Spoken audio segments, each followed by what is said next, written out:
त्रैगुण्यात्मक सर्वशक्तियुत ब्रह्मोपेन्द्र इंद्रस्तुत योगध्यान प्रभाव मानस प्रसाद भक्ति गम्याधृत रागातीत परापरा विमल सत्वज्ञान दिव्याकृत भोगीन्द्राभरणानुराग विनुता श्रीलालितांभावये सर्वतत्वात्मक तत्वज्ञानात्मक ज्ञान भावात्मक भावभव्यात्मक అయిన ఆ సర్వరాగాత్మకి శతసహస్ర వందనాలు.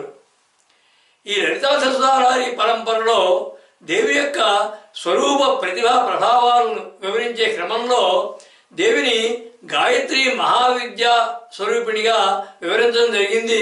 కిందటి దాదాపు 40 నామాల్లో సుముఖమై శోభాకరమైనటువంటి ముఖం, పద్మం వంటి కోమల శరీరము, తీర్చినట్లున్న అందమైన కనుబొమ్మలతో శుభ్రుని పద్మం వంటి కోమలమైన శరీరము సహజ సిద్ధమైనటువంటి కాంతి కలిగినది అని, దేవతలకు నాయకురాలని, ఈశ్వరుని యొక్క అర్ధాంగిగా కాలాన్ని నియంత్రించేదని, కాంతియే స్వరూపంగా కలదని, లోకహితార్థం పరమేశ్వరుని నుంచి పిపీలిక పర్యంతం అందరి మనస్సుని కూడా క్షోభింపజేసి చెలింపజేసేదని, సృష్టి అంతటా కూడా సూక్ష్మమైనటువంటి శక్తి రూపంలో వ్యాపించినది అని, దేవి యొక్క రూప సౌందర్యాలని, విలాస వికాస విభాసాలని కూడా వర్ణించాయి ఆ నామాలు.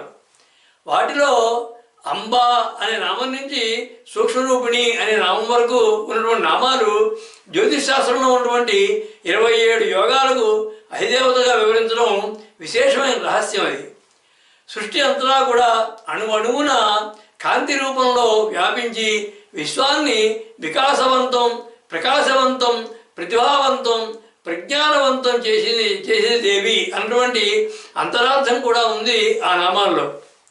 పరబ్రహ్మకి సృష్టి సంకల్పం నుంచి సామాన్య జీవుల మనసుల్ని మదించి లోకహితం చేకూర్చడమే దేవి యొక్క లక్ష్యం అన్నటువంటి ధ్వనిభావం కూడా వ్యక్తమైంది ఆ నామాల్లో. రూప సౌందర్య వర్ణన తర్వాత దేవి యొక్క గుణగణాలని, లక్షణాలని, శక్తి సామర్థ్యాలని మరికొన్ని వివరిస్తున్నాయి రానున్న నామాలు కొన్ని. వాటిలో వజ్రేశ్వరి అనే నామం ఒకటి. ఆ వజ్రేశ్వరి అనే నామానికి అర్థం అంటే వజ్రేశ్వరి అని ప్రఖ్యాతి కలిగిన నామం కలిగింది, లేదా వజ్రానికి దృఢత్వానికి ఈశ్వరి అని ప్రభు అయినది అని.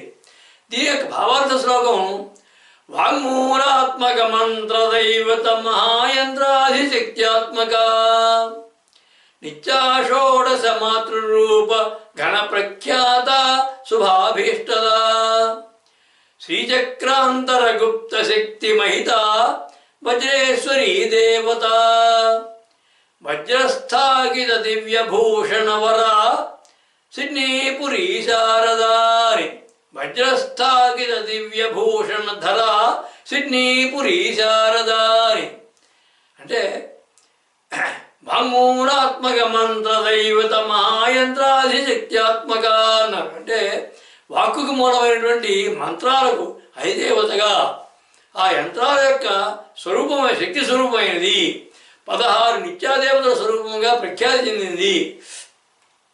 నిత్యాషోడశ మాతృరూపగణ ప్రఖ్యాత శుభాభీష్టద అన్నారు. అంటే 16 నిత్యాదేవతల స్వరూపంలోనూ ప్రఖ్యాతి చెందింది. శుభాలైనటువంటి కోరికలు ప్రసాదించేది. అలాగే శ్రీచక్రంలో గుప్తంగా ఉన్న శక్తి స్వరూపిణి, శ్రీచక్రాంతర గుప్త శక్తి మహిత అన్నారు. అంటే శ్రీచక్రంలో గుప్తంగా రహస్యంగా ఉన్నటువంటి శక్తి స్వరూపిణి. అలాగే వజ్రాలు పొదిగినటువంటి దివ్యాభరణాలను ధరించినటువంటి వజ్రేశ్వరి అనబడే దేవత, ఈశ్వరీ దేవత అని. దేహాల్లో వాక్కుకు సంబంధించినది విశుద్ధి చక్రస్థానం. దానికి అధిష్టాన దేవత వజ్రేశ్వరి. అంటే వాగ్వై వజ్ర అన్నట్లుగా అన్ని వాక్కులకి, సర్వ వాగ్మయాలకి, సర్వ సారస్వతాలకి అధిదేవత అయినటువంటి వజ్రేశ్వరి అయినటువంటి వాగీశ్వరి దేవి అని దీని యొక్క అర్థం. వాగ్దేవి అంటే నాదేశ్వరి అని కూడా అర్థం, వాగీశ్వరి అంటే నాదేశ్వరి అని కూడా అర్థం ఉంది. అంటే పరా పశ్యంతి మధ్యమ వైఖరి ఈ రూపాలను కలిగినటువంటి వజ్రేశ్వరి పరావాక్ స్వరూపిణి బిందు వికసన స్వరూపంలో మొదటిది స్పందం. ఆ స్పందమే నాదం కనుక ప్రథమమైనటువంటి బిందు స్పందమే నాదేశ్వరి, ఆమె వజ్రేశ్వరి అని. ఇక శ్రీచక్రంలో లోపల ఉన్నటువంటి 8వ ఆవరణలో ఉన్నటువంటి అంతర్త్రికోణం దాని యొక్క 3 శీర్షాలు ఉంటాయి. ఆ 3 శీర్షాల దగ్గర కూడా అతిరహస్య యోగులని 3 ఉంటారు. వారి పేర్లు కామేశ్వరి, వజ్రేశ్వరి, భగమాలిని అని. అంటే ఊర్ధ్వ శీర్షం పైన ఉన్నటువంటి శీర్షం దగ్గర ఉన్నటువంటి అతిరహస్య యోగిని రూపమైనటువంటి వజ్రేశ్వరి దేవి అని అర్థం. సూక్ష్మ శరీరాన్ని వజ్రదేహం లేక వజ్రాంగం అని కూడా అంటారు. మన దేహంలో స్థూలదేహం, సూక్ష్మదేహం, కారణదేహం అని చెప్పి ఈ సూక్ష్మ శరీరాన్ని వజ్రాంగం అని అంటారు, వజ్రదేహం అని. కానీ ఆ సూక్ష్మ శరీరానికి అధినేత్రి వజ్రేశ్వరి దేవి. అలాగే నిత్యాకళంలో 6వది వజ్రేశ్వరి దేవి. అసలు వజ్రం కఠినానికి దృఢత్వానికి పెట్టింది పేరు కాబట్టి వజ్రసమమైనటువంటి శరీరం కలిగినది కనుక వజ్రేశ్వరి అని. కాలాన్ని కూడా వజ్రంతో సూచిస్తారు. అంటే కాలాన్ని శాసించేది, కాలరూపిణి, కాలాతీత అయినటువంటి దేవి అని. శ్రీ విద్యలో దేవి ఉండేటువంటి మణిద్వీపంలో ఉన్న ప్రాకారాల్లో 11వ ప్రాకారంలో వజ్ర అనే నది ఉంటుంది. దానికి అధిష్టాన దేవత వజ్రేశ్వరి అని. ఇక యోగపరంగా చూస్తే ఆజ్ఞాచక్రం పైన ఉన్నటువంటి అకుల మార్గం, ఆజ్ఞాచక్రం నుంచి పైన ఉన్నదంతా అకుల మార్గం అంటారు, ఆజ్ఞాచక్రం కింద ఉన్నదంతా కుల మార్గం అంటారు. అంటే ఆ అకుల మార్గాన్ని వజ్రపథం అంటారు. దాని పేరు దాని యొక్క ప్రసిద్ధనామం వజ్రపథం. అంటే ఆజ్ఞాచక్రానికి కింద ఉన్న కుల మార్గాన్ని అన్నదామిశ్రం అంటారు. అంటే రహోయాగంలో కుండలిని శక్తి ఆజ్ఞాచక్రం దాటాక వజ్రేశ్వరిగా బ్రహ్మశీర్షం వరకు చిత్కళారూపిణిగా ప్రయాణిస్తుంది. అక్కడ కుండలినియే వజ్రేశ్వరి అని అర్థం. వజ్రాయుధాన్ని ధరించింది అనే భావంలో దేవి మాహేంద్రి స్వరూపిణి అని కూడా అర్థం వస్తుంది. బ్రహ్మాండ పురాణంలో ఒక కథ ఉంది. అందులో ఇంద్రుడు నీటిలో కూర్చుని తపస్సు చేసి దేవి కోసం తపస్సు చేస్తాడు. అప్పుడు ఆ తపస్సుకి మెచ్చుకొని ఆ జలం నుంచి ఉద్భవించింది పైకి వచ్చిన దేవి ఇంద్రుడికి వజ్రాయుధాన్ని ఇచ్చింది అని ఉంది. కాబట్టి ఇంద్రుడికి వజ్రాయుధాన్ని ఇచ్చింది కాబట్టి ఆమె వజ్రేశ్వరి అని అర్థం. అలాగే జాలంధర పీఠం అని ఒక పుణ్యక్షేత్రం ఉంది. ఆ పుణ్యక్షేత్రంలో ఉన్నటువంటి దేవత పేరు వజ్రేశ్వరి. ఈ నామంలో వజ్రేశ్వరి మంత్రం ఉంటుంది. ఆ వజ్రమంత్రం ఓం క్లీం జ్రీం వజ్రేశ్వరి అయి నమః అని. వజ్రం లాగా దృఢమైనది, కాంతి కలిగినది దేవి అని నామం యొక్క భావం. దేహాల్లో వాక్కుకు సంబంధించినటువంటి విశుద్ధి చక్రానికి అధిదేవతగా భాగీశ్వరి, నాగేశ్వరి దేవి కూడా ఈమెయే అనే అంతరార్థం కూడా ఉంది ఇందులో. అంటే అన్ని వాక్కులకి, సర్వ వాగ్మయాలకి అధిదేవత వజ్రేశ్వరి అని విస్తృతమైన భావం కూడా చెప్పబడింది ఇందులో. ఈ నామం నుంచి అనుత్తమ అనే నామం వరకు దాదాపు 542 నామం వరకు కూడా అన్ని ధాతు విశేషాలు, షట్చక్రాలు, వాటి అధిష్టాన దేవతలు, గర్భపోషణ విషయాలు ఇవన్నీ కూడా వివరించబడతాయి. ఆ సర్వవాగీశ్వరి, సర్వనాదేశ్వరి, జ్ఞానపూర్ణేశ్వరి, సర్వభావేశ్వరి ఆ పరమేశ్వరియే.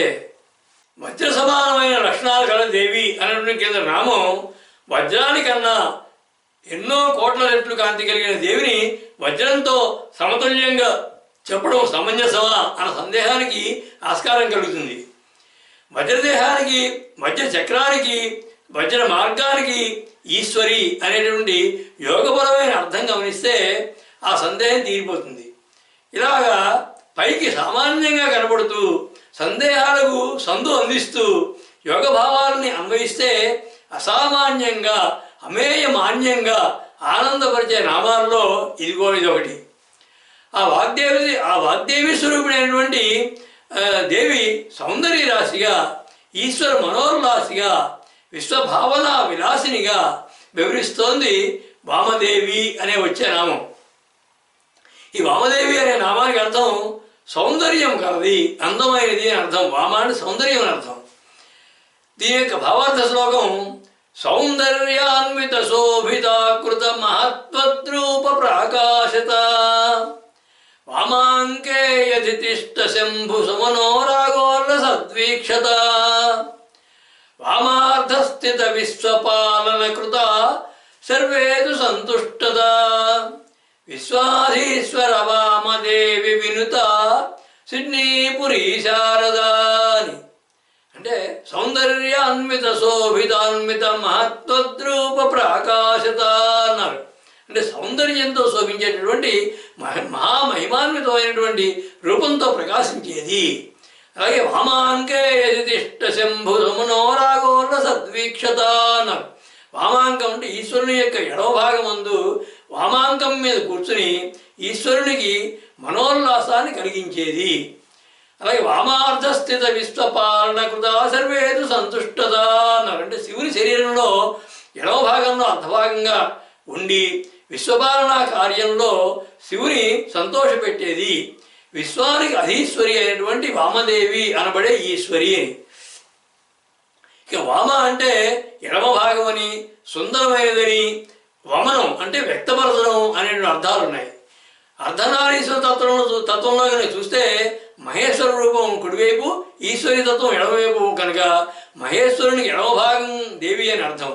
అంటే శివుని యొక్క అదే కాకుండా శివుని యొక్క 5 ముఖాలలో ఉత్తర దిక్కుకు చూసే ముఖం వామదేవుడు కాబట్టి ఆ వామదేవుని యొక్క అర్ధాంగి వామదేవి అని కూడా అర్థం ఉంది.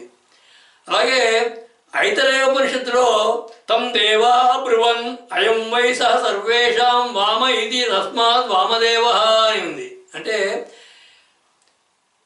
ఈయన మనకి నమస్కరింపదగిన వాడు, వంద్యుడు కనుక వామదేవుడైనాడు అని దేవతలు అన్నారు అని చెప్పి ఆ ఉపనిషత్తులో ఉంది. అంటే దేవతలకు నమస్కరింపదగినటువంటి వామదేవుని యొక్క అర్ధాంగి అని అర్థం.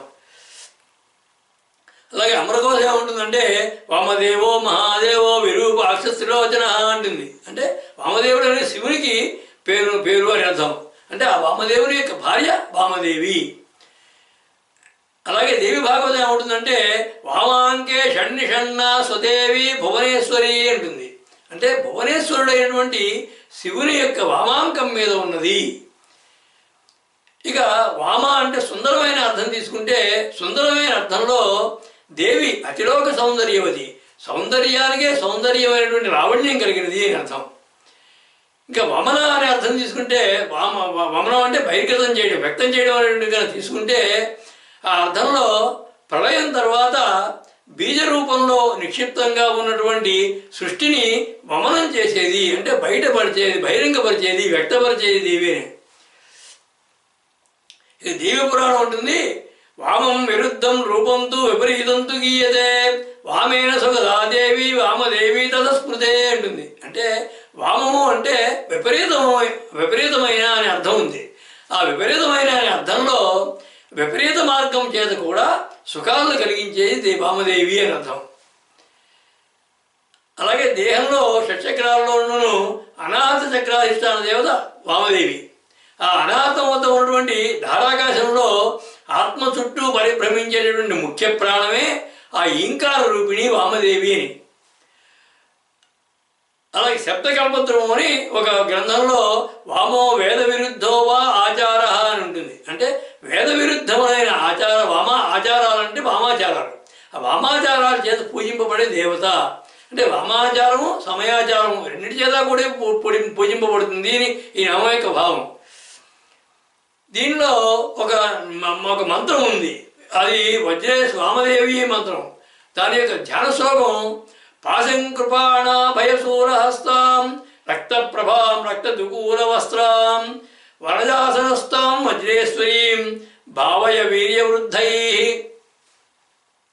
ఆ మంత్రం ఓం శ్రీం క్రోం వం వజ్రేశ్వరి వామదేవ్యై స్వాహాని. అందరి చేత పూజింపబడేటువంటి వామదేవుని యొక్క అర్ధాంగి అంటే ఈశ్వరుని యొక్క అర్ధాంగి అత్యంత సౌందర్యవతి దేవి అని నామ యొక్క భావం. అనాహత చక్రం దగ్గర ఉన్నటువంటి శక్తి స్వరూపిణి, వామాచార విధానంలో కూడా పూజలు అందుకునేది, ప్రళయకాలం తర్వాత బీజ రూపంలో నిక్షిప్తమై ఉన్నటువంటి సృష్టిని వ్యక్తపరిచేది అనే వివిధ భావాలు చెప్పబడ్డాయి ఈ నామంలో.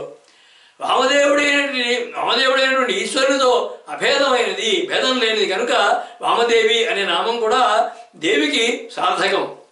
ఆ వామదేవదేవి విశ్వజ్ఞానదేవి, జ్ఞానభావదేవి, భావతత్వదేవి, జ్ఞానానందదేవి ఆ పరమేశ్వరే. దేవుని యొక్క పత్ని అత్యంత సౌందర్యవతి దేవి అన్నటువంటి కింద నామం వామదేవి అనే నామం. ఆయన యొక్క అర్ధశరీరిణి, ఆయనతో భేదం లేనిది, పునఃసృష్టి చేసేటువంటి సమర్థురాలు, వామాచారాలతో పూజింపబడేది అనేటువంటి భావాలను కూడా అందించింది ఆ నామం. దేవతలతో సహా అందరికీ వందనీయుడైనటువంటి మహేశ్వరుని యొక్క అర్ధాంగిగా అందరి చేత పూజింపబడేది దేవి అన్నటువంటి అంతరార్థం నిండి ఉన్నది ఆ నామం. యోగపరంగా చూస్తే అనాహత చక్ర స్థానానికి శక్తికి అధిదేవత ఆ వామదేవి. అంటే అనాహతాబ్జనలయ అనే నామమే వస్తుంది ముందు ముందు. సౌందర్యవతి, శక్తి స్వరూపిణి, ఈశ్వరుని అర్ధాంగి అయినటువంటి దేవి సౌందర్యానికి, సామర్థ్యానికి దేహ కాలాల ప్రభావం లేదంటోంది వచ్చే నామం. వయోవస్థా వివర్జిత అనే నామం. ఈ వయోవస్థా వివర్జిత అనే నామానికి భావం, అర్థం వయస్సు అవస్థల యొక్క ప్రభావం లేనిది అని అర్థం. అంటే వాటి యొక్క ప్రభావం లేకుండా ఎల్లప్పుడూ ఒకే రకంగా ఉండేది అని.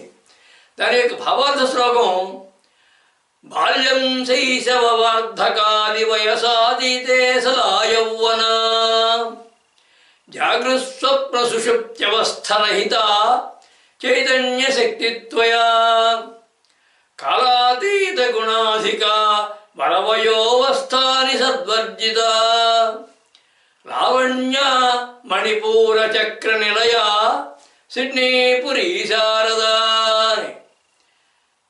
బాల్యం శైశవ వార్ధకాది వయసాదీతే సదా యౌవన అన్నారంటే బాల్యము, శైశవము, వార్ధక్యము ఇటువంటి వయస్సుకు సంబంధించినటువంటి మార్పులు లేకుండా ఎల్లప్పుడూ యవ్వనంతో ఉండేది సదా యౌవన అన్నారు. అలాగే జాగృస్వప్న సుషుప్త్యవస్థరహిత చైతన్య శక్తిత్వయా అన్నారు. అంటే జాగృత, స్వప్నము, సుషుప్తి ఇటువంటి అవస్థలు లేనిది, చైతన్య శక్తి స్వరూపిణి. అలాగే కాలాతీత గుణాధిక వరవయోవస్థాని సద్వర్జిత అన్నారు. కాలానికి అతీతమైనటువంటి వయస్సు, అవస్థలను పూర్తిగా విడిచిపెట్టినది, లావణ్యవతి అయినది, మణిపూర చక్రంలో ఉండేటువంటి ఈశ్వరి అని అర్థం.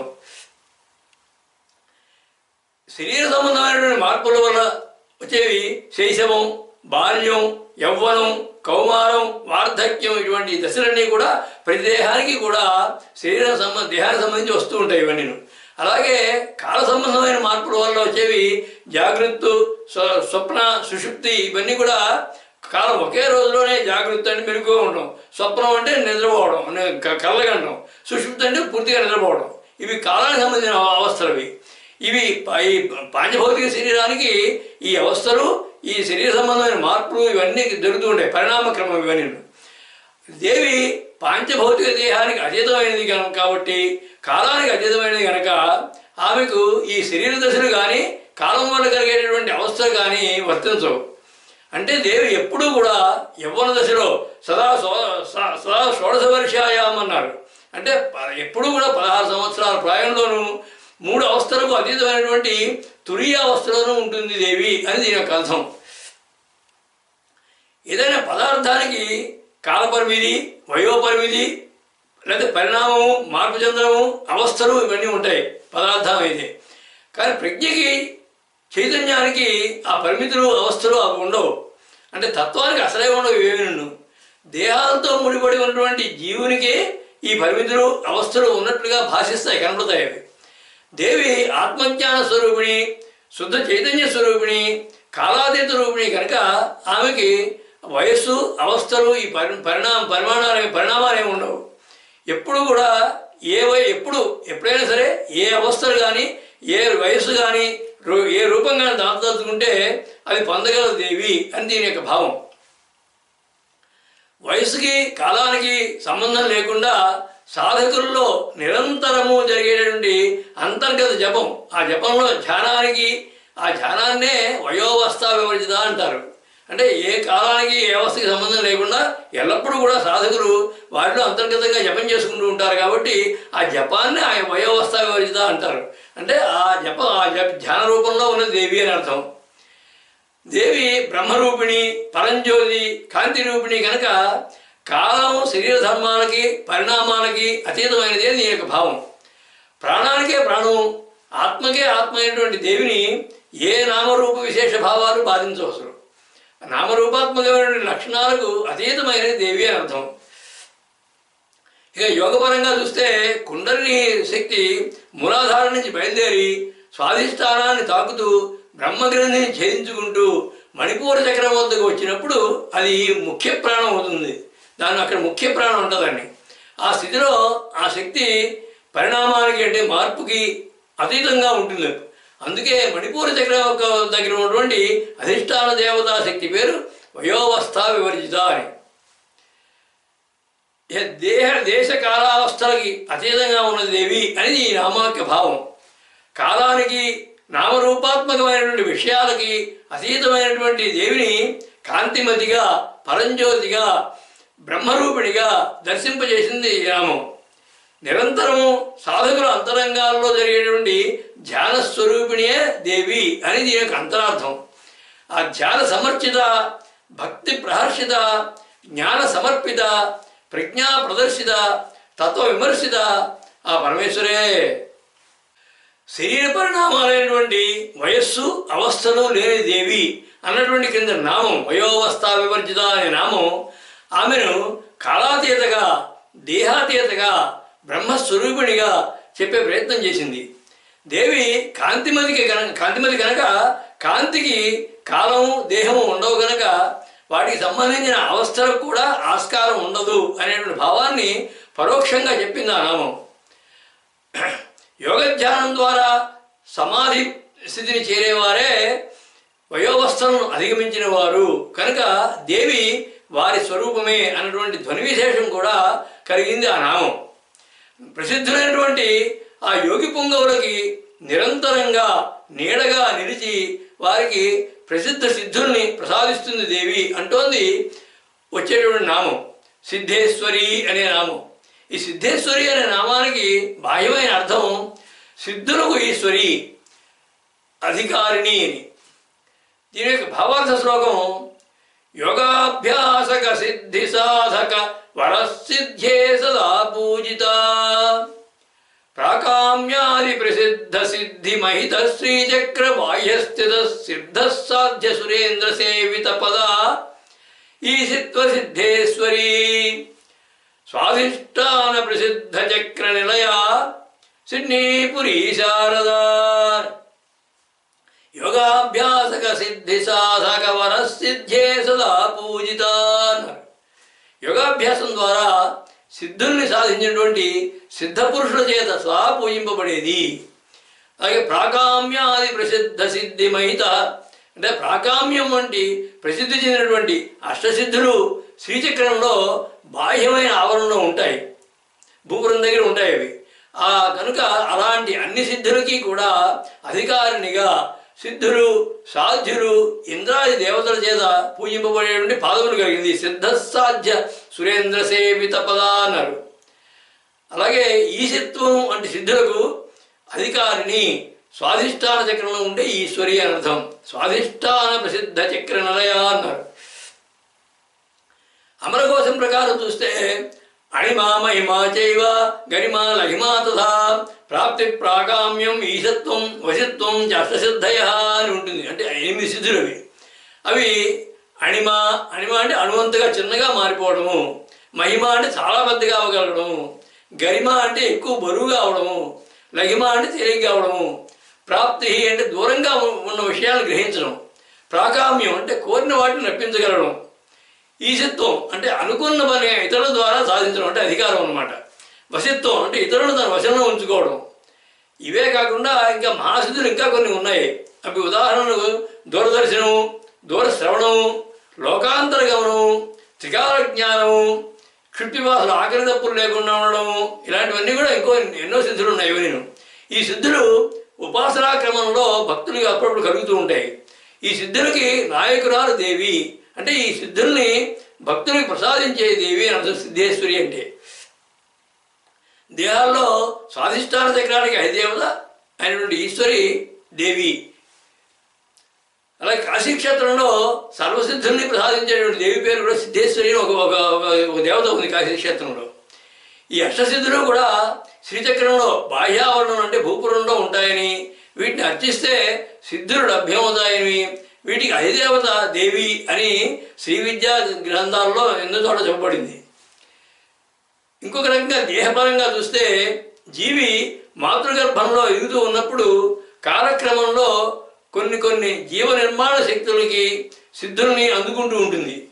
వాటిని సహజ సిద్ధులు అంటారు. వాటిని ఒకటి విశ్వకర్మ అనే సిద్ధి, ఒకటి అంటే సృజనాత్మకం అంటే ఏదైనా సృష్టించగలిగిన ప్రజ్ఞాశక్తి. అది కపిల అంటారు. సంఖ్యా ప్రజ్ఞాశక్తి అంటే అంకెల గురించి.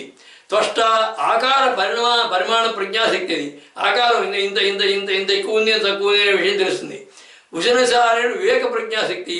ఇలా ఇవన్నీ కూడా జీవుడు మాతృగర్భంలో ఉన్నప్పటి నుంచి కొద్ది కొద్దిగా వస్తూ ఉంటాయి ఆ జీవుడికి. అంటే జీవుని యొక్క రూపకల్పన జరిగినప్పటి నుంచి కూడా ఉండే శక్తులు, ప్రజ్ఞలు, ఇవి సిద్ధులు అంటారు. ఈ సిద్ధులకి అధికారినిగా జీవులకు కావలసినటువంటి శక్తులను ఇచ్చి వాటి చేత పనులు చేయించేది సిద్ధేశ్వరి అంటే అర్థం.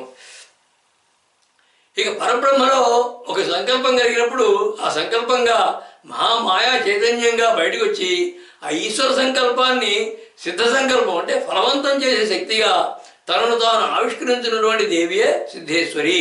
అంటే ఆమె ఈశ్వరుని యొక్క సిద్ధకామ, ఈశ్వరుని యొక్క సంకల్పాన్ని బహుశ్యాం ప్రజాయే ఏది అనుకున్నటువంటి ఈశ్వరుని యొక్క సంకల్పాన్ని సిద్ధకామ, ఆ సంకల్పాన్ని నెరవేరుస్తుంది సిద్ధ సంకల్పమే. అందుకే సిద్ధేశ్వరి అయింది. యోగం చేత లభించేటటువంటి ఈ అణిమాది సిద్ధులు శరీరంతో పోతాయి కనుక అవి పొందిన వారు సిద్ధులు కారు. వాటిని సిద్ధులు అనుకోకర్లేదు. అవి సిద్ధులు అంతే. ఆ సిద్ధులు మాత్రమే కానీ దాన్ని పొందిన వారు సిద్ధులు కారు. ఎందుకంటే సిద్ధులు అంటే అసలైన అర్థం ఆజ్ఞాచక్రం పైన ఉన్నటువంటి అకుల మార్గంలో, ఆజ్ఞాచక్రం నుంచి శాస్త్రాల వరకు ఉన్న అకుల మార్గంలో వారి యొక్క ముఖ్య ప్రాణాన్ని కుండల్ని సంచరింపజేస్తూ సంకల్ప మాత్రంతోనే సమాధి స్థితికి చేరేవారిని అటువంటి వారు మహాత్ములు. అటువంటి మహాత్ముల చేత వారే సిద్ధులు అని అర్థం. అటువంటి మహాత్ములైన సిద్ధుల చేత పరంజ్యోతిగా సేవింపబడేది సిద్ధేశ్వరి అని అర్థం. ఈ దేవతల్లో ఒక గణం ఉంది. ఆ గణం గోరక్షకులని సిద్ధులు అంటారు వాళ్ళని. ఆ సిద్ధులకు ఈశ్వరి అని అర్థం. అలాగే భగవద్గీతలో చూస్తే సిద్ధానాం కపిలో ముని అంటాడు భగవానుడు. అంటే సిద్ధుల్లో కపిల మహర్షి నేను అంటాడు. అంటే కపిలుడు తల్లి అయినటువంటి దేవహూతికి, కపిలుడు కూడా విష్ణుమూర్తి యొక్క అవతారమే, తల్లి అయినటువంటి దేవహూతికి సాంఖ్య దర్శనాన్ని బోధించినట్లుగా భాగవతంలో ఉంటుంది, తృతీయ స్కంధంలో ఉంటుంది. అటువంటి సిద్ధులకి ఈశ్వరి దేవి. అలాగే సిద్ధేశ్వరి పీఠం అనే ఒక పీఠం ఉంది కుర్తాళం దగ్గర. ఆ కుర్తాళం పీఠం పేరు సిద్ధేశ్వరి పీఠం. అక్కడ అధిదేవత సిద్ధేశ్వరి. ఈ నామంలోనూ ఈ భావన శ్లోకంలోనూ సిద్ధేశ్వరి మంత్రం ఉంటుంది. దీని ఉపాసన వలన అష్టసిద్ధులు కీర్తి కలుగుతాయని చెప్పి మంత్రశాస్త్ర ప్రసిద్ధం. అది దాని యొక్క భావార్థ శ్లోకం సురాభీష్టకరాం దేవీం పింగళారుణ భాసురాం సిద్ధేశ్వరీం సిద్ధ విద్యాం సర్వసిద్ధిప్రదాం భజే. ఆ యొక్క మంత్రం ఐం హ్రీం సహ సిద్ధేశ్వరి స్వాహ అని. సిద్ధులను ప్రసాదించేది, సిద్ధులకు అధికారిని దేవి అని ఆమె భావం. సిద్ధ సంకల్ప శక్తి అని జీవులని పుట్టుక నుంచి కూడా సిద్ధుల రూపంలో సంరక్షించేది, సిద్ధులైనటువంటి యోగీశ్వరుల చేత సేవింపబడేది, ప్రసిద్ధమైనటువంటి పరదేవత అనే అటువంటి విశేష భావాలు తెలుపుతుంది నామం. ఆ దైవ సిద్ధేశ్వరి, సిద్ధ యోగీశ్వరి, యోగ తత్వేశ్వరి, తత్వభావేశ్వరి ఆ పరమేశ్వరే. సిద్ధులపై అధికారం కలది, సిద్ధుల్ని ప్రసాదించేది అన్నటువంటి కింద నామం సిద్ధేశ్వరి అనే నామం ధ్యాన ఉపాసన ద్వారా లభించే శక్తులనే కాకుండా జీవుల జననానికి ముందు గర్భంలో ఉన్నప్పటి నుంచి కూడా వారిని వివిధ శక్తులతో పోషించి రక్షించేది అనేటువంటి భావాలను కూడా సిద్ధ అనే పదం ద్వారా నిగూఢంగా చెప్పింది ఆ నామం.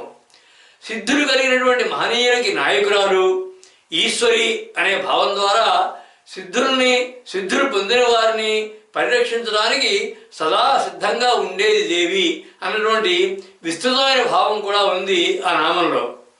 సిద్ధపురుషుడు సాధించినటువంటి సిద్ధుల కారణమైనటువంటి ఉపాసనా విధానానికి ఆయా మంత్ర విద్యలకు మూలమైనటువంటి విద్యాశక్తి స్వరూపిణి దేవి అని అంటోంది వచ్చే తర్వాత నామం సిద్ధ విద్య అనే నామం. ఈ సిద్ధ విద్య అనే నామానికి అర్థం సిద్ధిని ప్రసాదించేటటువంటి విద్యాస్వరూపిణి అని అర్థం.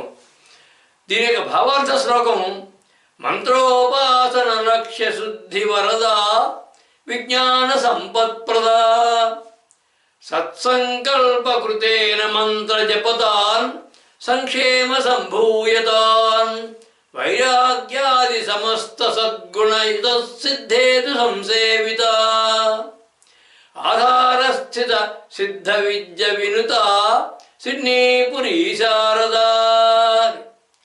అంటే మంత్రోపాసన లక్ష్య శుద్ధి వరద విజ్ఞాన సంపత్ప్రద అన్నారు. అంటే మంత్రోపాసన ద్వారా ఉపాసనా లక్ష్యాన్ని ప్రసాదించేది, తగిన విజ్ఞాన సంపదను ఇచ్చేది. అలాగే మంచి సంకల్పంతో చేసేటువంటి మంత్రజపం వలన వ్యక్తి యొక్క క్షేమము, లోక సంక్షేమము, వైరాగ్యము మొదలైన సద్గుణాలు కలిగినటువంటి సిద్ధుల చేత సేవింపబడేది. అంటే సత్సంకల్పకృతేన మంత్ర జపతాన్ సంక్షేమ సంభూయతాన్ వైరాగ్యాది సమస్త సద్గుణయుత సిద్ధేతు సంసేవిత అన్నారు. అంటే లోక సంక్షేమము, వ్యక్తి యొక్క క్షేమం ఈ రెండూ కోరుకునేటువంటి వైరాగ్యం కలిగినటువంటి సిద్ధుల చేత సేవించబడేది. మూలాధారం వద్ద ఉన్నటువంటి శక్తిగా సిద్ధ విద్య అని ప్రసిద్ధి చెందినటువంటి ఈశ్వరి అని అర్థం.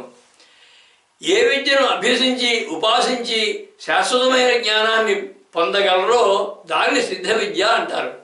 అంటే అలా శాశ్వతమైన జ్ఞానాన్ని, దాని ద్వారా ఆనందాన్ని ప్రసాదించేటటువంటి విద్యాస్వరూపం దేవి అని దీని యొక్క అర్థం. ఇంకొక రకంగా చూస్తే సిద్ధిని చేకూర్చే విద్యని సిద్ధ విద్య అని కూడా చెప్పవచ్చును. అంటే అటువంటి సిద్ధ విద్యా స్వరూపమైన దేవి అని. ఇంకొక విశేషమైన భావం ఎల్లప్పుడూ కూడా అందరికీ సిద్ధంగా ఉండేది. సిద్ధ విద్య అంటే సిద్ధంగా ఉండేది అని అర్థం అని కూడా భావం ఉంది దీంట్లో. అలాగే ఉపాసన వలన చిత్తశుద్ధిని, జ్ఞానాన్ని ప్రసాదించేవి సిద్ధ విద్యలు.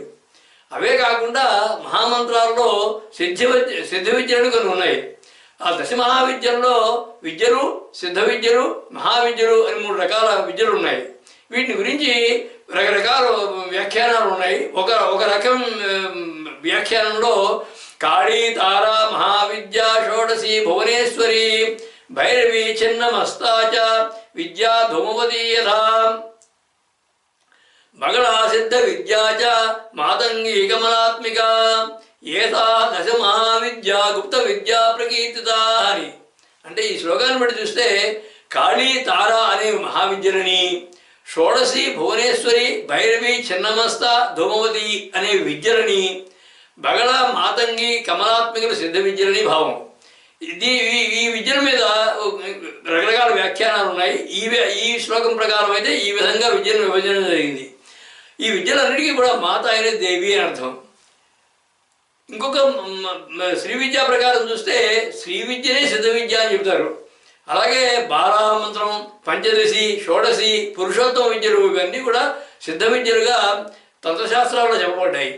వాటికి ఏ విధమైన శోధన లేకుండా ఉపదేశం పొంది ధ్యానించవచ్చునువా అని కాదిమతం అనేది ఒక తంత్రశాస్త్రంలో చెప్పబడింది. ఆ శోధనల ఫలితాలు 4 విధాలు. అంటే ఏ విధంగా అయితే మంత్రాన్ని ఇంకొకరికి ఉపాసన ఇవ్వవచ్చునో దాని గురించి దానికి 4 రకాల పరీక్షలు ఉంటాయి. ఒకటి సుసిద్ధము, రెండవ సిద్ధము, మూడవ సాధ్యము, ఇంకోటి అరిష్టము అని. ఆ పరీక్ష చేసేటప్పుడు సుసిద్ధము అని కనుక వస్తే అంటే ఈ మంత్రం తీసుకునే వారికి పూర్వజన్మ నుంచి కూడా ఈ మంత్రం యొక్క ఉపదేశం అంతా ఉంది. ఈ జన్మలో ఊరికే తీసుకుంటారు, దాన్ని కొంచెం జపం చేసి సరిపోతుంది అనమాట. అలాగే సిద్ధం అనేటువంటి ఒక ప్రక్రియ ప్రకారం అయితే ఈ మంత్రం ఉపదేశం పొందే వారికి ఇది కొంత శ్రమ చేస్తే సిద్ధిస్తుంది, వారికి అర్హత ఉంది, సిద్ధిస్తుంది వారికి అని. ఇంకో మూడవది సాధ్యం అనేది. ఈ సాధ్యమైనటువంటి ప్రక్రియలో ఆ ఉపదేశం పొందేవారికి ఇదివరకు పూర్వజన్మలో ఏ విధంగా సంస్కారం లేకపోయినా కానీ ఈ జన్మలో కొంచెం కష్టపడితే దాన్ని సాధించవచ్చును అని. ఇక 4వది అరిష్టం అని. ఈ ఉపదేశం పొందేవారికి, పొందదలుచుకున్న వారికి చాలా అరిష్టాలు కలుగుతాయి ఈ మంత్రాల వలన. కాబట్టి ఆ మంత్రాలు వారికి ఫలితం ఇవ్వకపోవచ్చును అని గుర్తించడం, గురువు శిష్యుడు కూడా గుర్తించడం జరుగుతుంది. ఇందులో ఇటువంటి సంస్కారాలు ఈ షోడశి పంచదశి మంత్రాలకి ఈ శోధన అవసరం లేదు. ఈ పూర్వజన్మ సంస్కారము మహామంత్రాలతో అనుబంధం ఉంటేనే కానీ వారికి ఆ మహామంత్రాలు సిద్ధిస్తాయి ఎలాగైనా సరే. ఆ సిద్ధ విద్యల యొక్క స్వరూపిణే దేవి అని అర్థం. ఇక కాళీమతంలో కూడా ఇంకో మాట అంటారు, నిత్యానాం సిద్ధమంత్రత్వ నాపేక్ష ధ్వంసగాదయ అని. అంటే నిత్యాదేవత అంతా కూడా సిద్ధ విద్యలే అని, వాటిని ఉపదేశం పొందడానికి ఈ చక్ర శోధనము, సిద్ధార్థ చక్ర శోధనము, అంశగాదులు చేయనక్కర్లేదు అని భావం. అంటే ఈ పంచదశి మంత్రాన్ని, షోడశి మంత్రాన్ని ఎవరైనా సరే వారికి జన్మ సంస్కారం ప్రకారంగా తీసుకోవాలని అనిపిస్తే ఉపాసన పొంది, ఉపదేశం పొంది ఉపాసన చేయవచ్చును అని. అటువంటి సిద్ధ విద్య అని. పుట్టుకతోనే జ్ఞాన వైరాగ్యాలు గలవారు కనుక అయినటువంటి సనకసనందనాథులైన మహర్షులు వారు సిద్ధులు, వారిచే ఉపాసించబడేటువంటి విద్య కనుక అది సిద్ధ విద్య అని. దేని వలన దేవి అనుగ్రహం లభిస్తుందో అదే సిద్ధ విద్య అని మరో భావం. అంటే అనుగ్రహ స్వరూపిణి దేవి అని. సిద్ధ విద్య అంటే సిద్ధింపబడిన విద్య, అంటే సాధించదగిన విద్య అని అర్థం. అంటే ఉదాహరణలు సిద్ధించవలసినవి, ఉదాహరణలు గణితము, తర్కము ఇలాంటివి, ఇవన్నీ కూడా సిద్ధాంతాల ద్వారా ఫలితాలను సిద్ధింపజేస్తాయి కనుక అవి సిద్ధ విద్యలు. అంటే సిద్ధ విద్యలు అన్నీ కూడా సిద్ధ విద్యల స్వరూపమైన దేవి అని అర్థం. అటువంటి ఆ సిద్ధ విద్యలు అన్నిటి యొక్క స్వరూపము దేవి అని చెప్పుకోవచ్చును. ఇక మూలాధార చక్రం వద్ద ఉన్నటువంటి అధిష్టాన దేవత సిద్ధ విద్య అని. సిద్ధుల్ని ఇవ్వగలిగినటువంటి విద్యల స్వరూపమైన దేవి అని నామ యొక్క భావం. వేటి వలన శాశ్వత జ్ఞానం లభిస్తుందో, వేటి వలన దేవి అనుగ్రహం కలుగుతుందో, వేటిని సిద్ధులైన వారు ఉపాసిస్తారో ఆ విద్యల యొక్క స్వరూపమే దేవి అని విస్తృతమైన భావం ఇందులో ఉంది. బ్రహ్మజ్ఞానులు, బ్రహ్మ విద్య ఇవి శాశ్వత ప్రజ్ఞాన విద్యా ప్రసాదాలుగా భావిస్తే అవి దేవి యొక్క స్వరూపాలేనటువంటిది మరో పరోక్ష విశేషం ఇందులో ఉంది. ఆ విద్యా విశేషిణి, విజ్ఞాన వికాసిని, ప్రజ్ఞాన ప్రకాశిని, సిద్ధార్థ ప్రసాదిని, వైరాగ్య విరాజిని ఆ పరమేశ్వరే. సిద్ధుల్ని ప్రసాదించేటటువంటి ప్రసిద్ధ విద్యలు, మంత్రాల స్వరూపం దేవి అన్నటువంటి కింద నామం ఆ విద్యల మూలమైనటువంటి బ్రహ్మజ్ఞాన స్వరూపిణి, బ్రహ్మజ్ఞాన ప్రసాదిని అన్నటువంటి పరోక్ష ధ్వని కూడా వినిపిస్తోంది ఆ నామం. విద్యల స్వరూపమే కాకుండా ఆ సిద్ధుల్ని పొందినటువంటి యోగుల ధ్యాన ఉపాసనలు కూడా దేవి యొక్క అనుగ్రహాలే అనేటువంటి అంతర్గత అర్థం కూడా కనిపిస్తుంది అందులోను. పరబ్రహ్మతత్వాన్ని అంతరా వ్యాపింపజేసి దేవిని బ్రహ్మరూపిణిగా దర్శింపజేసింది ఈ నామం. బ్రహ్మమయం, తత్వమయం, జ్ఞానమయంగా సృష్టిని నిర్వహించే ప్రసిద్ధ సిద్ధయే దేవి అని దాని యొక్క సారాంశం. అలా ఆ సిద్ధ విద్యల యొక్క స్వరూపమైనటువంటి దేవి వాటికి మూల కారణం కూడా అంటోంది సిద్ధమాత అనేటువంటి రానున్న నామం. సిద్ధమాత అనే నామానికి అర్థం సిద్ధులకు తల్లి వంటిది, లేదా సిద్ధులను కొలిచి ఫలాన్ని ఇచ్చేది అని అర్థం. దీని యొక్క భావార్థ శ్లోకం చూస్తే సర్వాపద్వి నివార రక్షణ సదానుద్యుక్త సిద్ధత్వయా పూర్ణజ్ఞాన సనందనాది మునిశ్రేష్టానీక సంకీర్తయా ఆజ్ఞాచక్రయధిష్ట సర్వ వినుత యా సిద్ధమాతాఖ్యయా సర్వాభీష్టద ముక్తిదాయిని వరా సిడ్నీపురీ శారదా. అంటే సర్వాపద్వి నివార రక్షణ సదానుద్యుక్త సిద్ధత్వయా అన్నారు. అంటే జీవులకి ఆపదల్ని, విపత్తుల్ని తొలగించి రక్షించడానికి ఎల్లప్పుడూ సిద్ధంగా ఉండేది. అలాగే పూర్ణజ్ఞాన సనందనాది మునిశ్రేష్టానీక సంకీర్తయా, పరిపూర్ణ జ్ఞానమైనటువంటి సనక సనందనాది మహాముల చేత కీర్తింపబడేది. ఆజ్ఞాచక్రం దగ్గర అధివసించేది. ఆజ్ఞాచక్ర యధిష్ట సర్వ వినుత యా సిద్ధ మాతాఖ్యయా అన్నారు. ఆజ్ఞాచక్రం దగ్గర నివసిస్తూ అందరి చేత స్తుతింపబడుతూ అందరికీ కోరికలను తీరుస్తూ సర్వాభీష్టద ముక్తిదాయినివరా అన్నారంటే అందరి కోరికలను తీరుస్తూ చివరికి ముక్తిని కూడా ప్రసాదించేటువంటి సిద్ధమాత అనేటువంటి ఈశ్వరి అని. సిద్ధులైన వారికి మాత తల్లి అని దీని యొక్క బాహ్యమైన అర్థం. అంటే అల్పసిద్ధి నుంచి కూడా అత్యున్నతమైన సిద్ధిని పొందిన వారందరినీ కూడా సిద్ధులని అనుగ్రహిస్తే వారందరికీ మాత అయిన దేవి.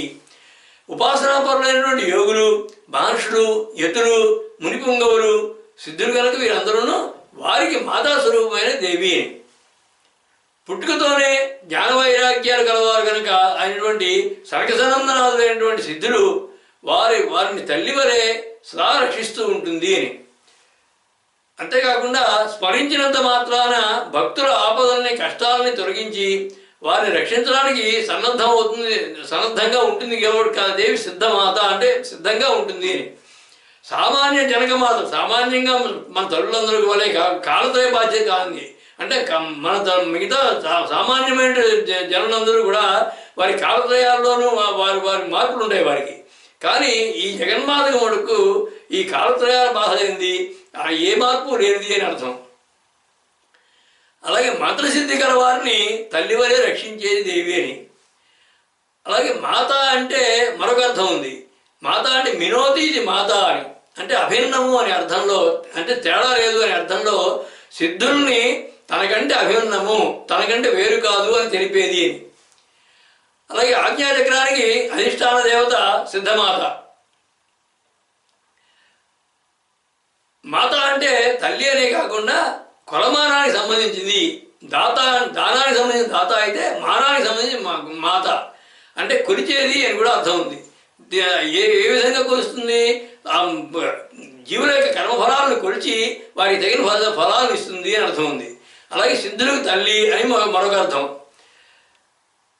ఇక శ్రీచక్రాన్ని మాతృగా చక్రము, నాదచక్రము, జ్యోతిష్ చక్రము అని అంటారు. ఆ శ్రీచక్రంలో అంతర్గతంగా ఉన్న బిందువుని సిద్ధమాత అని పిలుస్తారు శ్రీ విద్యలను. జీవుల్లో కొలతల జ్ఞాన రూపంలో ఉండి విషయ పరిజ్ఞానాన్ని కూడా సరిగా కొలిచి అందించే దేవి. అంటే జీవునికి కావాల్సిన విషయ పరిజ్ఞానాన్ని వారి వారి కర్మఫలాలు తగినట్లుగా, వారి వారి సంస్కారాన్ని తగినట్లుగా కొలిచి అందిస్తుంది అని అర్థం. అంటే మానవ జన్మలో విజ్ఞానాన్ని ఆర్జించే విధానాన్ని మాతృరూపంలో అందిస్తుంది అని కూడా మరొక భావం ఉంది. ఈ నామంలో సిద్ధమాత మంత్రం ఒకటి ఉంది. ఆ మంత్రం ఈం శబరి సిద్ధమాత్రే నమః అని. సిద్ధులకు తల్లి వంటిది, సిద్ధ విద్యలకు మూలమైనటువంటి దేవి అని దీని యొక్క నామ యొక్క భావం. ఎల్లప్పుడూ తన సంతానమైనటువంటి భక్తుల్ని రక్షించడానికి సిద్ధంగా ఉండే తల్లి అని, సిద్ధుల్ని మంత్రసిద్ధి పొందిన వారిని తనకంటే వేరుగా భావించకుండా సదా పరిరక్షిస్తూ ఉంటుంది అనేటువంటి విశేష భావాలు కూడా గమనించదగ్గవి ఈ నామంలో. మాతృమూర్తిగా, అనురాగవల్లిగా జీవులకు విజ్ఞానాన్ని, కర్మఫలాల్ని తగినట్లుగా కొలిచి ప్రసాదించేది అనే అర్థం కూడా నిండి ఉంది ఈ నామంలో, మాత అనే నామంలో. ఆ సృష్టి విధాత, విశ్వమాత, వేద వినుత, భక్త ప్రణుత, సిద్ధ మహిత, తత్వ సహిత ఆ పరమేశ్వరే. ప్రసిద్ధమైన సిద్ధ విద్యలకి మూలము, సిద్ధులకు తల్లి వంటిది దేవి అన్నటువంటి కింద నామం వారికే కాకుండా సృష్టిలో ఉండేటువంటి సమస్త జీవరాశులకి వారి కర్మఫలాలను కొలిచి ఇచ్చేది మాతృదేవి. మా భక్తుల్ని, జీవుల్ని కావలసినవి ప్రసాదిస్తూ వారిని సదా రక్షిస్తూ ఉంటుంది అన్నటువంటి భావాలు మాత అనే పదంతో వచ్చాయి. సిద్ధులకి దేవికి భేదం లేదనే అర్థంలో ఆ సిద్ధుల స్వరూపము, సిద్ధ విద్యల స్వరూపము, సిద్ధ విద్యల మూలము అన్నీ దేవి అనే భావాలను కూడా పరోక్షంగా చెప్పింది ఆ నామము కింద రెండు నామాలను. ఆ సిద్ధ విద్యా సాధకుల్ని పరిరక్షిస్తూ వారికి ఆ విద్యా ఫలితాలను ప్రసాదించే కార్యం వల్ల దేవికి కలిగే అనుభవాన్ని వివరిస్తోంది యశస్విని అనే వచ్చే నామం. యశస్విని అంటే గొప్ప యశస్సును, కీర్తిని కలిగినది అని అర్థం. దీని యొక్క భావార్థ శ్లోకం గాఢాంధ ప్రవినాశ కాంతి ప్రదతారాత్రాక్ష ప్రఖ్యాతయా కామేశ్వర్య మహద్యశాని సకల వ్యాప్తే సదా భాసిత జ్ఞానానంద సమస్త సిద్ధి వరద సత్కీర్తి శోభాయుత సిద్ధిర్మాత్ర యశస్విని వరఖని సిడ్నీపురీ శారదాని గాఢాంధ ప్రవినాశ కాంతి ప్రదతారాత్యాఖ్య ప్రఖ్యాతయా అన్నారంటే గాఢంగా లోకొన్నటువంటి అంధకారాన్ని పోగొట్టి కాంతిని ఇచ్చేది, రాత్రి అనే పేరుతో ప్రఖ్యాతమైనది, కామేశ్వర్య మహాద్యశాని సకల వ్యాప్తే సదా భాసిత అన్నారు. అంటే కామేశ్వరుని యొక్క గొప్పదైన కీర్తిని అంతరా వ్యాపింపజేయడంలో ఎల్లప్పుడూ ప్రకాశించేది. అలాగే జ్ఞానానంద సమస్త సిద్ధి వరదా సత్కీర్తి శోభాయుత అన్నారంటే జ్ఞానము ఆనందాలతో కూడినటువంటి సమస్త సిద్ధుల్ని ప్రసాదించేది, మంచి కీర్తితో శోభిల్లేది, సత్కీర్తి శోభాయుత అని సిద్ధుల్ని ప్రసాదించేటువంటి కీర్తి కలిగినది అయినటువంటి ఈశ్వరి అని అర్థం. యశస్సు అంటే శ్రీ సంపద అని అర్థాలు ఉన్నాయి. అంటే కీర్తి గుణము సంపద అన్నీ కూడా దేవి నుండి ఉద్భవించినవే ఇవన్నీ. ఆమె అనుగ్రహం వల్ల వచ్చేవే కనుక ఆమె వాటికి మూలము, ఆమెకు ఈశ్వరి అని అర్థం. అంటే యశస్విని అంటే వాటికి ఆ కీర్తికి గుణానికి సంపదకి వీటన్నిటికీ కూడా మూలమైనది కాబట్టి యశస్విని. ఇంకా యశస్సు అంటే వ్యక్తపరచడం, బట్టబయ రావడం అని అర్థం. అంటే తన యొక్క గొప్పతనం, మంచితనము, దయాగుణము ఇవన్నీ కూడా సర్వత్రా వ్యక్తమైన దేవి అని భావం యశస్విని అంటే. అలాగే అంధకారాన్ని పోగొట్టి వెలుగునిచ్చి ఆ వెలుగులో అన్ని వస్తువుల విషయాలని వ్యక్తం చేసేది, బహిర్గతం చేసేది దేవి కాబట్టి యశస్విని. అలాగే మేధాదేవి అనబడే దేవత కూడా యశస్విని అని అర్థం. పరమేశ్వరుడు, కామేశ్వరుడు అనేటువంటి ఆ పరబ్రహ్మ యొక్క గొప్ప యశస్సును తస్య నామ మహాద్యశ అన్నారంటే ఆయన కీర్తియే ఆయన నామం అనమాట. ఆ కామేశ్వరుని యొక్క నామం ఆయన కీర్తే. అంటే ఆయన పేరే మహాద్యసుడు, గొప్ప కీర్తి గలవాడు అని అర్థం. కాబట్టి అటువంటి గొప్ప కీర్తి గలవాడి యొక్క కీర్తిని విశ్వవ్యాప్తంగా చేసే దేవి యశస్విని అని అర్థం. ఇక సృష్టి స్థితి లయాలు ఆ పరబ్రహ్మ యొక్క యశస్సు, ఆయన యొక్క కీర్తే, ఆయన యొక్క క్రియల వల్లనే సృష్టి స్థితి లయాలు కలుగుతున్నాయి. వాటి వల్లనే ఆయనకి పేరు, ఆ యశస్సు వచ్చింది ఆయనకి. ఆ యశస్సుకు మూలమైనది సృష్టి కార్యం. ఆ సృష్టికారిని దేవియే కనుక ఆ పరబ్రహ్మ యశస్సుకు కారణమైనది యశస్విని దేవి అని అర్థం. సిద్ధ విద్యలకు అధిష్టాన దేవతగా, సిద్ధ విద్యలను ప్రసాదించే దేవతగా, సిద్ధ విద్యను పొంది ఉపాసించే వారిని రక్షించేదిగా గొప్ప కీర్తి ప్రతిష్టలు కలిగిన దేవి అని. సిద్ధమాత యశస్విని అని. సిద్ధమాతకి ముందు సిద్ధ విద్య అని ఉంది కదా, సిద్ధేశ్వరి, సిద్ధ విద్య, సిద్ధమాత, యశస్విని. ఆ మూడు నామాలు ముందు సిద్ధేశ్వరి, సిద్ధ విద్య, సిద్ధమాత అనే మూడు నామాల వల్ల సిద్ధుల్ని రక్షించడం వలన గొప్ప కీర్తి ప్రతిష్టలు పొందినది అని దీని యొక్క ఆ మూడు నామాల యొక్క ఫలం ఇక్కడ చూపిస్తుంది అనమాట యశస్వినిలో. అలాగే సహస్రార చక్రానికి అధిష్టాన దేవత యశస్విని. ఇంకొక విశేషం, లక్ష్మీ అష్టోత్తర శతనామాల్లో చూస్తే యశస్విని అనే నామం కూడా ఉంది. గొప్ప కీర్తి ప్రతిష్టలు కలిగిన దేవి అని ఈ నామం యొక్క భావం. ఆ కీర్తి, యశస్సు ఆమె యొక్క సిద్ధమాతృత్వం, సిద్ధ ప్రభుత్వం, సిద్ధ గుణత్వం వల్ల కలిగినవి కనుక అన్న కార్యకారణ సంబంధాన్ని పై నామాల ఫలాన్ని చెప్పింది ఈ నామం. ఇందాక చెప్పినట్టుగా ఆ మూడు నామాల యొక్క ఫలాన్ని ఇక్కడ చెప్పబడింది. అంటే అది కార్యం, కారణము, ఇది కార్యం అనమాట. ఆ మూడు కార్యాలు సిద్ధేశ్వరి, సిద్ధ విద్య, సిద్ధమాత, ఆ మూడు కారణాలు అయితే ఇది కార్యం, దీనికి ఫలితం ఇది. ఆ ఫలితాన్ని చెప్పి ఆ మూడు నామాలకి ఫలితాన్ని చెప్పింది ఈ నామం యశస్విని అనేది. అలాగే వజ్రేశ్వరి అనే నామం నుంచి ఇక్కడి వరకు కూడా నిశ్చితంగా పరిశీలిస్తే, ఇంకొక జాగ్రత్తగా పరిశీలిస్తే ఈ నామాలన్నీ కూడా షట్చక్రాలు, సహస్రారానికి అధిష్టాన దేవతగా చెప్పబడ్డాయి. ఉదాహరణ చూస్తే వజ్రేశ్వరి అనేది విశుద్ధి చక్రానికి అధిదేవత, వామదేవి అనాహత చక్రానికి దేవత, వయోవస్థ వివర్జిత అనేది మణిపూర చక్రానికి అధిదేవత, సిద్ధేశ్వరి అనేది స్వాధిష్టాన చక్రానికి అధిదేవత, సిద్ధ విద్య అనేది మూలాధార చక్రానికి అధిదేవత, సిద్ధమాత అనేది ఆజ్ఞాచక్రానికి అధిదేవత, యశస్విని అనేది ఇప్పుడు చెప్పుకున్నాం కదా సహస్రార చక్రానికి అధిదేవత. ఇలాగా షట్చక్రాలకి, సహస్రారానికి అధిష్టాన దేవతలు చెప్పాక ఆ చక్రాలు, వాటి వివరాలు వివరించబడతాయి వచ్చే నామం నుంచి కూడా. నాదం వైఖరి రూపంలో బహిర్గతమయ్యేటువంటి విశుద్ధి చక్రం నుంచి ప్రారంభించి మూలాధారం వరకు అధో మార్గంలో వెళ్ళి తిరిగి ఆజ్ఞా శాస్త్రాలను చేరుతుంది ఈ క్రమం. మొట్టమొదటి విశుద్ధి చక్రం చెప్పబడింది కదా భామదేవి వజ్రేశ్వరి నుంచి. కాబట్టి అది ఆ ప్రకారం క్రమం నడుస్తూ ఉంటుంది నన్ను.